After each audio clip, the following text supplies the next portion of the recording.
Flats కట్టేటప్పుడు కూడా మొత్తం కూడా కొంచెం ధనవంతులను దృష్టిలో పెట్టుకొని కడుతున్నారా? అప్పు సప్పో చేసేసి ఎలాగోలాగా హై రైజ్ కడతారని కడుతున్నారా? కొంచెం ఏదైనా కూడా సామాన్యులకు అందుబాటులో ఉండే విధంగా అనుకున్న ప్రైమ్ లొకేషన్‌లో ఇప్పుడు మాదాపూర్ ఉందో, లేదనంటే నానక్రామ్‌గూడో, లేకపోతే కోకాపేటో ఇక్కడ చూసుకుంటే మనకి మొత్తం మనకి ఏడ చూసినా హై రైజ్ అనే ప్రమోటింగ్ తప్ప మనకు మామూలుగా ఒక మధ్య తరగతోడు ఒక 60-70 లక్షలు పెట్టి ఫ్లాట్ కొనుక్కుందామనే పరిస్థితి లేకుండా క్రియేట్ అయింది. అంటే ఎవరి ఎవరి ఆలోచన ధోరణి మారిందనుకోవచ్చు. కట్టే వాళ్ళదా? కొనే వాళ్ళదా? కట్టే వాళ్ళది తప్పండి. ఇప్పుడు రియల్ ఎస్టేట్ పాయింట్ ఆఫ్ వ్యూలో నేను చెప్పేది ఏంటంటే, అసలు మనం ఒక ప్రాజెక్ట్ చేస్తున్నామంటే ఎవరికి అమ్మాలనేది మనం ముందు డిజైన్ చేసుకోవాలి కదా. మీరు అన్నట్టు వెస్ట్ పార్ట్ బాగా కవర్ అయిపోయింది. నానక్రామ్‌గూడ, పప్పాలగూడ ఇదే ఏరియాలు, నార్సింగి ఏరియా కోకాపేట, కొల్లూరు ఇదే కదా. ఎవరు చూసినా ఇదే పేర్లు చెప్తున్నారు తెల్లాపూర్ కదా. ఇవన్నీ ఇవే కనిపిస్తున్నాయి. ఇవే కనిపిస్తున్నాయి కదా. అవును. అంటే ఎందుకు కట్టారు ఇదంతా? ఐటీ బెల్ట్ ఉన్నదండి. ఓకే, ఐటీ బెల్ట్ ఉంది, ఎన్ఆర్ఐస్ పంప్ చేస్తారు. తర్వాత కొంచెం హై నెట్వర్త్ ఇండివిజువల్స్ కొనుక్కుంటారండి. వాళ్ళు ఎంతమంది ఉంటారు మీకు? మేబీ 15-20% ఉంటారు, అంతే కదా. వాళ్ళ కోసం మీరు కట్టారు, ఫైన్. మరి మీరు అన్నట్టు కామన్ మ్యాన్ కావాలని కట్టాలనుకున్నప్పుడు ఈరోజు గవర్నమెంట్ ఆలోచన ఏం చేస్తుంది? ఔటర్ రింగ్ రోడ్ దాటిన తర్వాత రీజనల్ రింగ్ రోడ్ లోపల క్లస్టర్స్ తయారు చేస్తామని వాళ్ళు ఏదో స్టేట్మెంట్ ఇచ్చారు. దానికి మూమెంటం ఎక్కడ వస్తుంది? చెయ్యలేరా అంటున్నా. ఒక 60-70 లక్షలలో ఒక సామాన్యునికి అవసరమైన ఒక 3 బెడ్రూమ్ ఫ్లాట్ని అందుబాటులోకి తీసుకొని రావడానికి మనకు అవకాశమే లేదా అసలు? హైదరాబాద్లో మరీ దూరం కాకుండా కొంచెం అంటే మనకి ఇప్పుడు ఇప్పుడు చెప్పుకున్న ప్లేస్లు ఏవేవి అవుతున్నాయో ఈ వీటి చుట్టి అందరు ఎక్కడెక్కడ ఇప్పుడు గట్కేసర్లో ఉన్నోళ్ళు, ఉప్పల్లో ఉన్నోళ్ళు, ఇటు ఎల్బీ నగరు, ఇటు అన్నోజు, ఎటు దిక్కైనా కూడా ఇది ఒక హై ప్రొఫైల్గా చూస్తారు. ఎడగొన్నామంటే కొల్లూరులో కొన్నాం, ఎడగొన్నారంటే కోకాపేటలో కొన్నాం. ఇదంతా కూడా ఒక హై ప్రొఫైల్ జంక్షన్ లాగా మారింది. ఇది ఎంతకాలం ఉండొచ్చు అంటున్నది? ఇది ఏం లేదండి, ఇది ఎంతకాలం ఏం లేదు, ఇప్పటికే పడిపోతుంది అది. మీరన్నట్టు హై రేంజ్లో నోబడీ ఈజ్ హ్యాపీ. ఇప్పటికే ఆ బయింగ్ పొటెన్షియల్ తగ్గిపోయింది. ఇదివరకు కొన్న వాళ్ళు కొన్నారు, కానీ హై రైజ్కి అనేది అంత సీన్ ఇప్పుడు ఏం లేదండి. హై రైజ్ సీన్ ఉంటే 2 లక్షలు 3 లక్షల అపార్ట్మెంట్లు స్టిల్ ఎందుకు పెండింగ్ ఉన్నాయి చెప్పండి? ఏం చేస్తున్నారు? City development only west, south west, Tukkuguda, Shamshabad ఈ ఏరియాగా చేసేది. ఇప్పుడు మీకు కామన్ మ్యాన్కు ఎప్పుడైతే కావాలని మీరంటే బ్రహ్మాండంగా చేయొచ్చు హైదరాబాద్లో. ఎట్లా చేయొచ్చు? ఔటర్ రింగ్ రోడ్ దాటిన తర్వాత మీ క్లస్టర్స్ ఐడెంటిఫై చేసుకుంటే బ్రహ్మాండంగా చేయొచ్చు. మీకు ట్రాన్స్పోర్టేషన్ ఫెసిలిటీ పెట్టండి. మరి ఇది ఎందుకు బిల్డర్స్ ఎందుకు చేయట్లేదు? బిల్డర్స్ ఎందుకు చేయలేదంటే ఇప్పుడు వాళ్ళు రిలీజ్ అవుతున్నారు. ఎక్స్పెక్ట్ చేసే ముందు ఇంకా ఎక్స్పెక్ట్ చేయొచ్చు. ఎప్పుడు చేయొచ్చు? ఇప్పుడే వడ్డీలు కట్టలేక. ఎందుకంటే బ్యాంకులు ఇప్పుడు ఇంకో మెయిన్ పాయింట్ మీకు చెప్పేది ఏంటంటే, ఎరాపేడ లోన్లు ఇస్తలేవు కదా. ఎరాపేడ లోన్స్ తీసుకున్నారు ఇప్పటికీ. కొన్ని బిల్డర్స్ అయితే నాకు పేరు చెప్పను కానీ 2,000 కోట్లు తీసుకున్నాడు. ఆ బ్యాంక్ ఎట్లా ఇచ్చిందో తెలియదు. ఆ బ్యాంక్ ఎప్పుడో రిఫండ్ అవుతుందో తెలియదు. అంటే పబ్లిక్ మనీని ఈ నెక్సెస్ కదా. Nexus in the sense it's an understanding between politicians, bureaucrats, approvals ఇచ్చేది బ్యూరోక్రాట్స్, ఫండింగ్ ఇచ్చేది బ్యాంకర్స్.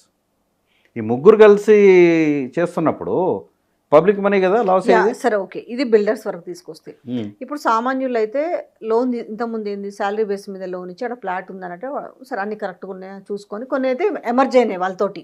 అంటే మా దగ్గర ఫ్లాట్ కొంటారా, మేమే లోన్ ప్రాసెస్ మేము చేసేస్తాం, కింద మీద వాడు ఇప్పిస్తాం అనేది. అయితే మన హైడ్రా రంగనాథ్ కమిషనర్ ఏమన్నారు అని అంటే, లేదు మీరు బ్యాంకులను కూడా మేము ఇది చేస్తాము, ఎట్లా పడితే అట్లా లోన్లు ఇవ్వనిక లేదు అని ఉంది కదా. ఓకే, గుడ్ చెప్పారు. అంటే మనకు ఇప్పుడు మీరు ఒక అపార్ట్మెంట్ సపోజ్ ఒక బిల్డర్ కట్టాడు, మేము ఇప్పిస్తామండి మా దాంట్లో నుంచి డాష్ బ్యాంక్ నుంచి అని చెప్పేస్తారు, పంజాబ్ నేషనల్ లేకపోతే ఇంకేదో అని. ఇప్పుడు ఆ సెక్టార్లో చూస్తే ఆ అపార్ట్మెంట్స్ మొత్తం లెక్క ఒకటే బ్యాంక్ నుంచి ఉంటాయి. అది మన ఎట్లా మేనేజ్ చేస్తారు అనేది. ఇప్పుడు ఆ సిస్టంలో ఎంత మార్పు వచ్చి ఉంటుంది నిజంగా? దీనివల్ల సామాన్యులకు కూడా ఇలా కష్టమై ఉంటుందా? అంటే వీళ్ళేమైనా కొత్త క్లాసులు అంటే ఇది బఫర్లో అంటే వాళ్ళేమో ఇప్పుడు ఇలా కూలగొట్టిన వాటికి కూడా ఈఎంఐలు కడుతున్న పరిస్థితి కనపడుతుంది. సో ఇలా సామాన్యులు చూసుకోవాల్సిన పరిస్థితి ఏంది? సామాన్యులు ఒకటేనండి, లింక్ డాక్యుమెంట్స్ అనేది ఒక 60 ఏళ్ళు 50. అవునండి, అది బ్యాంక్ వాళ్ళకి ఎందుకు రెస్పాన్సిబిలిటీ ఉండదు? నేను ఇదివరకు కూడా ఈ ఇంటర్వ్యూస్లో మన ప్రీవియస్ ఇంటర్వ్యూస్ రివైజ్ చేస్తే మీకు ఇదే చెప్పాను నేను. మీకు అప్రూవల్ ఉందని కానీ, బ్యాంక్ అప్రూవల్ ఉందని కానీ, హెచ్ఎండి అప్రూవల్ ఉందని కానీ, రెరా అప్రూవల్ ఉందని కానీ మీరు తీసుకోవద్దు. సబ్జెక్టు 2-3 సార్లు వెరిఫికేషన్ చేయాలి. ఆ డ్యూటీ బ్యాంక్ వాళ్ళది కూడా కదా. బ్యాంక్ వాళ్ళు లక్షల కోట్లు లోన్ ఇస్తున్నారు కదండి. ఈరోజు ఏదో ఒక 20%, 10% డౌన్ పేమెంట్ కడితే కూడా లోన్లు ఇచ్చే పరిస్థితి కనపడుతుంది. కోట్లు 3 కోట్ల వాల్యూ ఉంటే 2 కోట్ల లోన్ తెచ్చుకున్న వాళ్ళు కూడా ఉన్నారు కదా. మేడం, ఆ రెస్పాన్సిబిలిటీ బ్యాంకర్స్కి ఎందుకు లేదు బ్యాంకర్స్ అంటున్నాను. ఎందుకు లేదంటే నెక్సెస్ అయిపోయింది కాబట్టి అండి. నేను బ్యాంకర్ అండి. నేనేం చూస్తా, XYZ ప్రాజెక్టు అప్రూవల్ ఉందా, HMD ఉన్నది, రేరాది ఉన్నది, లింక్ డాక్యుమెంట్స్ నా లీగల్ టీం వెరిఫై చేస్తారు. సో మోరాల్లెస్ ఉంది. ఇప్పుడు ఇలా వెరిఫై చేస్తే FTL బఫర్లో ఎందుకు కన్స్ట్రక్ట్ చేశారు చెప్పండి వాళ్ళకు. మనం అనుకుందాము బ్యాంక్ అయినా వెరిఫై చేసి ఉంటే వాళ్ళకి లోన్ ఎట్లా, బిల్డింగ్ మొత్తం శాంక్షన్ చేశారు, లోన్ ఎట్లా ఇస్తున్నారు ఇప్పుడు. అదే ఇప్పుడు concerned IAS officer, concerned HMD chairman ఇట్లాంటి వాళ్ళు ఉంటారు కదా, వాళ్ళకి తెలియదా? కింద ఇరిగేషన్ అయినా సంతకం పెడతాడు, మున్సిపాలిటీ అయినా సంతకం పెడతాడు, ఎగ్జిక్యూటివ్ ఇంజనీర్ సంతకం పెడతాడు, ఈయన సంతకం పెడతాడు. ఇప్పుడు మీరు మీడియాలో ఉన్నారు కదా, నేను పేర్లు చెప్పాను కానీ డిగ్ చేస్తే ఆల్మోస్ట్ పెద్ద ఒక 5, 6, 10 అలాగే ఉన్నాయి. మరి అలాంటప్పుడు ఎవరిని తప్పు పడతాను చెప్పండి. కాబట్టి this nexus between 3 players. So ఇప్పుడు మీరు ఏం అడ్వైస్ ఇస్తారు అంటే, ఇప్పుడు 2024లో జరిగిందంతా చూసినాము. హైడ్రా ఎంటర్ అయింది, నా తలాకుతలమైంది. పాపం పెద్దల సంగతి పక్కన పెడితే బడా బాబులది మధ్యతరగతులు నష్టపోయారు. కూలిపోయిన శిథిలాలకు, కులగొట్టిన శిథిలాలకు EMIలు కడుతున్నారు. ఎస్, వాళ్ళది సొల్యూషనే కాలే వాళ్ళది. ఇంకా బ్యాంక్ ఊరుకోడు కదా, మీ సాగు మీరు చావండి, నా EMI నాకు కట్టండి. ఎగ్జాక్ట్లీ. ఈ 2025లోకి రేపు కొత్తగా కొనుక్కునే వాళ్ళకి లేదనంటే ఇన్వెస్ట్ చేసే వాళ్ళకి మీరు ఇచ్చే అడ్వైజ్ ఏంది? మంచి క్వశ్చన్ అండి. ఇప్పుడు 25లో ఏం జరగబోతుందో కూడా చెప్తాను మీకు నేను. చెప్పండి, ఏం జరగబోతుంది? ఇప్పుడు ఏమీ మారదండి. ఇప్పుడు ఇన్వెంటరీ చాలా ఉంది, ఓకే, లాట్ ఆఫ్ సప్లై ఉంది.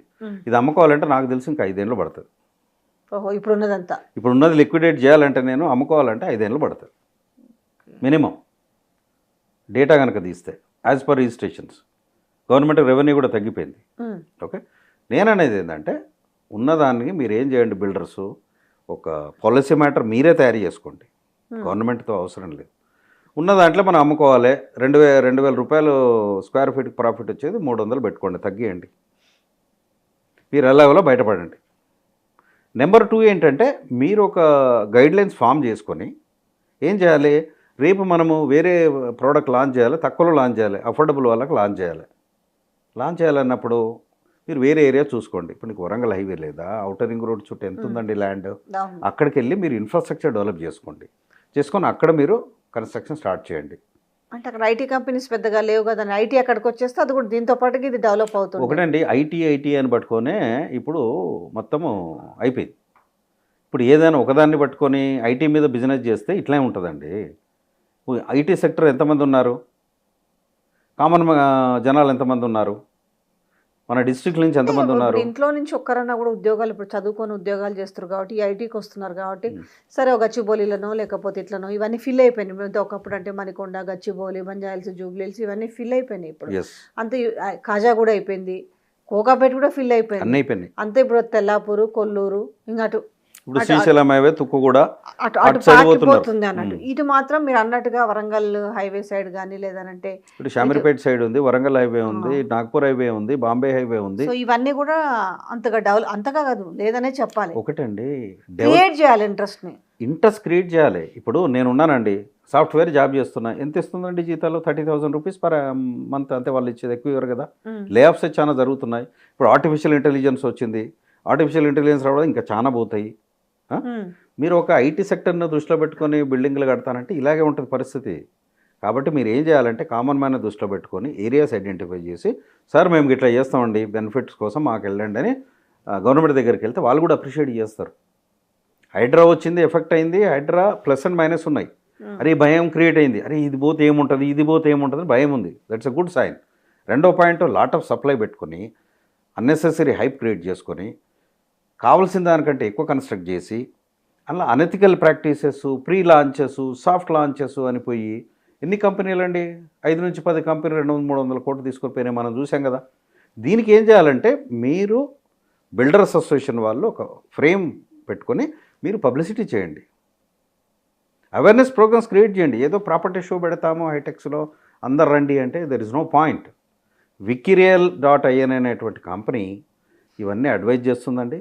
గవర్నమెంట్కి కూడా సలహా ఇచ్చేది ఏంటంటే దీనికి ఒక రెగ్యులేటరీ బాడీ, ఇప్పుడు హైడ్రాకు రంగనాథ్ గారిని ఎలా పెట్టారో ఈ రియల్ ఎస్టేట్ బాడీస్కి ఒక డైరెక్షన్ ఇచ్చేసి అప్రూవల్స్ కానీ ఏది కానీ ఒక బాడీ జనరల్ బాడీని ఒక రియల్ ఎస్టేట్ డెవలప్మెంట్ కౌన్సిల్ అనుకోండి ఒకటి ఫ్లోట్ చేయాలి. ఫ్లోట్ చేసి ఆ సీఎం గారి దగ్గర ఆయన డైరెక్షన్స్ తీసుకుంటూ ఆ విధంగా ముందుకు పోతే దీనికి ఒక పర్సన్ అనేటువంటి అలర్ట్ చేయాలండి. లేకపోతే ఏమైందంటే ఇష్టారాజ్యం చేతులు కాలినాక ఆకులు పట్టుకున్నట్టే ఉంటుంది పరిస్థితి. ఇప్పుడు మీరు చూసుకోండి రియల్ ఎస్టేట్లో చెన్నై, బెంగళూరు ఇవి తీసుకోండి. ఇప్పుడు చాలా కాస్ట్లీ ఉన్నటువంటి సిటీ ఏంటంటే బాంబే ఉంది. బాంబే తర్వాత హైదరాబాద్ వచ్చింది కదా.